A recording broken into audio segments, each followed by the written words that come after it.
दोस्तों, एक बार देवी सरस्वती ब्रह्मदेव के पास आकर उन्हें पूछने लगती है। स्वामी, आपने सृष्टि की रचना की है। आपने अपने मन से तथा शरीर के पृथक पृथक अंगों से अनेक ऋषि मुनियों को प्रकट किया है तथा अनेक सुंदर सुंदर अप्सराओं, गंधर्वों तथा देवताओं को भी प्रकट किया है। आपने ही स्त्रियों को सौंदर्य और चंचलता प्रदान की है, किंतु है प्रभु, स्त्रियों में ही गर्भ की उत्पत्ति क्यों होती है? संसार में केवल स्त्रियां ही गर्भ धारण करती है। इसके पीछे क्या कारण है? यह कष्ट केवल स्त्रियों को ही क्यों सहन करना पड़ता है? तब ब्रह्मा जी मुस्कुराते हुए कहते हैं, हे देवी, आज आपने उचित ही प्रश्न किया है और यह बात सत्य है कि संसार में सभी रोगों और कष्टों से बढ़कर गर्भधारण का कष्ट होता है। गर्भ धारण करने में स्त्रियों को अत्यधिक पीड़ा होती है। इस विषय में मैं आपको एक प्राचीन रहस्य सुनाता हूं, जिसे आप ध्यान से पूरा सुनिए। जो भी स्त्री इस कथा का श्रवण करती है, उसे अत्यंत गुणवान तथा रूपवान पुत्र की प्राप्ति होती है। देवी सरस्वती कहती है, थे प्रभु, मैं इस कथा को ध्यान पूर्वक सुनूंगी, कृपया आप इस कथा को मुझसे कही है।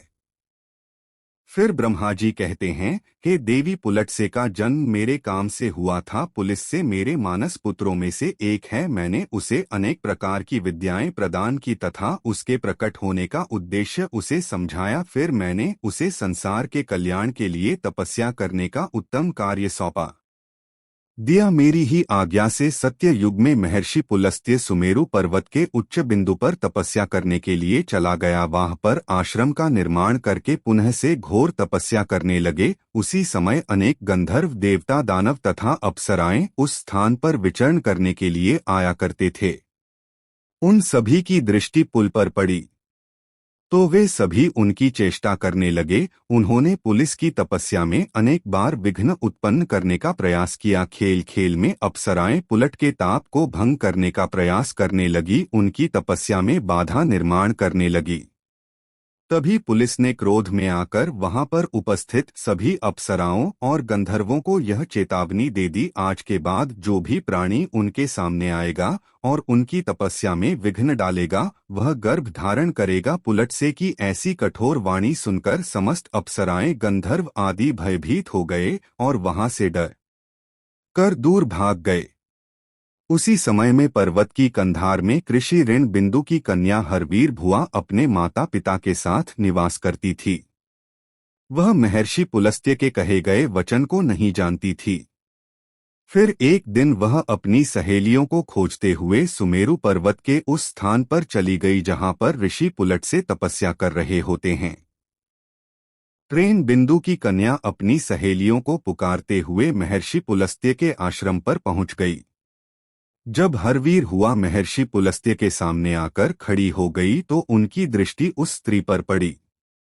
महर्षि पुलस्त्य से की दृष्टि पड़ते ही पुलिस के श्राप का प्रभाव उस पर पड़ने लगा। तत्काल ही उसका शरीर पीला पड़ने लगा और वह उसी क्षण गर्भवती हो गई। अचानक स्वयं के शरीर में इस प्रकार का विचित्र बदलाव देखकर हरवीर भुआ अत्यंत घबरा गई। उतने में ही उसकी सखी या उस स्थान पर आ गई तो हरवीर बुआ ने उन्हें उस घटना के बारे में बता दिया। फिर हरवीर भुआ की सहेलिये उसे लेकर उसके पिता के घर पर चली गई। वहां जाकर हरवीर भुआ ने अपने पिता को सारा वृतांत सुना दिया। अपनी पुत्री की यह बात सुनकर महर्षि ट्रेन बिंदु को बड़ा दुख हुआ। अब उन्होंने ध्यान लगाकर सब कुछ देख लिया तो उन्हें पता चला कि महर्षि पुलस्त्य के द्वारा श्राप दिए जाने पर उनकी पुत्री गर्भवती हो गई है। इससे वे अत्यंत दुखी हो गए और तुरंत ही अपनी कन्या को साथ में लेकर वे सुमेरु पर्वत पर चले गए। वहां पर उन्होंने महर्षि पुलस्त्य को देखकर उन्हें नमस्कार किया और क्षमा याचना करने लगे। कृषि ऋण बिंदु कहने लगे, हे महाशय, आप तो साक्षात ब्रह्मा जी के मानस पुत्र हैं। सारे संसार में आपकी कीर्ति है। आप परम दयालु और परम कृपालु हैं। आज मेरी पुत्री के द्वारा अनजाने में ही अपराध हुआ है। वह आपके द्वारा कहे गए कथन से अनजान थी। आप ही के श्राप के कारण आज मेरी पुत्री गर्भवती हो गई है। यह संसार की पहली स्त्री है जो गर्भवती बनी है। इसीलिए हे मुनिवर, अब मेरी पुत्री से कौन विवाह करेगा? इसे तो कलंक लग जाएगा। इसीलिए मैं आपसे प्रार्थना करता हूँ कि आप मेरी कन्या को पत्नी के स्वरूप में ग्रहण कीजिए। मेरी कन्या सर्वगुण संपन्न है, उसके मन में किंचित मात्र भी दोष नहीं है। वह अनजाने में ही आपके श्राप को ग्रहण किया है। यह सदैव ही आपकी सेवा में तत्पर रहेगी। इस प्रकार से ऋषि बिंदु ने आदरपूर्वक महर्षि पुलस्त्य से विनती की। प्रेम बिंदु के आदर सत्कार और स्तुति से महामुनि पुलक से अत्यंत प्रसन्न हुए और हरवीर बुआ को दिए गए श्राप से उन्हें बड़ा दुख हुआ। फिर उन्होंने ऋषि ट्रेन बिंदु को आश्वासन देते हुए कहा, हे मुनिवर, मैं आपकी स्तुति से अत्यंत प्रसन्न हूँ। मेरे ही श्राप के कारण तुम्हारी कन्या गर्भवती हुई है, इसीलिए मैं तुम्हारी कन्या को मेरी पत्नी के रूप में ग्रहण करता हूँ। इसीलिए तुम अब चिंता ना करो। इस प्रकार से महर्षि पुलस्त्य में कृषि ऋण बिंदु की कन्या हरवीर भुवा को पत्नी के रूप में स्वीकार किया। तदनंतर ट्रेन बिंदु की कन्या हरवीर भुवा महर्षि पुलस्त्य के साथ उनके आश्रम पर ही रहने लगी और दिन रात सच्चे हृदय से उनकी सेवा करने लगी। महर्षि पुलस्त्य अभी देवी हरवीर भुवा की निस्वार्थ सेवा, पतिव्रता, धर्म और भक्ति से अत्यंत प्रसन्न हुए और उनसे कहा, हे देवी, मैं तुम्हारी सेवा और भक्ति से अत्यंत प्रसन्न हो, इसीलिए मैं तुम्हें मेरे ही समान पुत्र की प्राप्ति होने का वरदान देता हूँ। जिस समय तुम मेरे सामने आई थी उस समय मैं वेदों का पाठ कर रहा था और तुमने वेदों का श्रवण भी किया है। इसीलिए तुम्हारा पुत्र चारों वेदों में पारंगत होगा और समस्त संसार को वेदों का ज्ञान प्रदान करेगा। तुम्हारा यह पुत्र सारे संसार में विश्रवा के नाम से प्रसिद्ध होगा।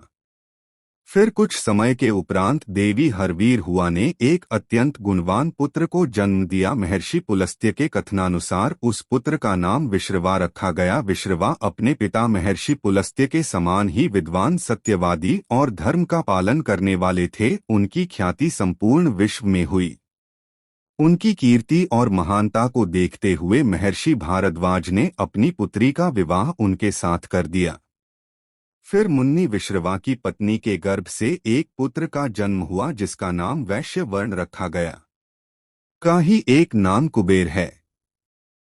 कुबेर जी ने ब्रह्मा जी को प्रसन्न करने के लिए कठोर तपस्या की। फिर कुबेर की तपस्या से प्रसन्न होकर ब्रह्मदेव ने उन्हें वरदान दिया और उन्हें उत्तर दिशा का स्वामी तथा धरना अध्यक्ष बना दिया। इसके साथ ही मन की गति से चलने वाला पुष्पक विमान कुबेर को भेज दिया। कुबेर जी धन के स्वामी है। गंधमादन पर्वत पर स्थित संपत्ति का चौथा भाग कुबेर जी के ही नियंत्रण में है।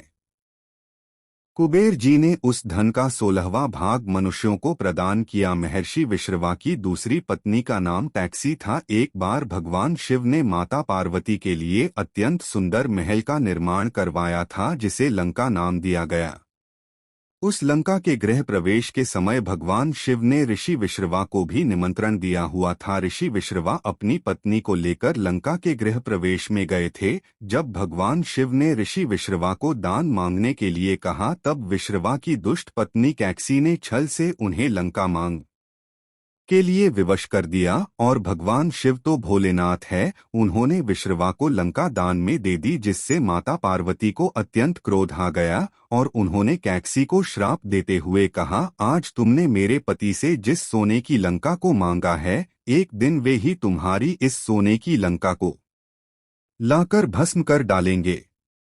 जिसके बाद विश्रवा जी ने भगवान शिव द्वारा प्रदान की गई सोने की लंका को अपने पुत्र कुबेर को प्रदान की, किंतु बाद में कैकसी के पुत्र रावण ने कुबेर से वह लंका छीन ली। लेकिन त्रेता युग में भगवान शिव के अवतार हनुमान जी ने उस सोने की लंका को जलाकर भस्म कर डाला। ब्रह्मदेव कहने लगे, हे देवी, इस प्रकार से महर्षि पुलस्त्य के श्राप के कारण संसार की स्त्रियां एक गर्भवती होती हैं। मैंने संसार की समस्त स्त्रियों को पुरुषों से भी अधिक सहनशील बनाया है।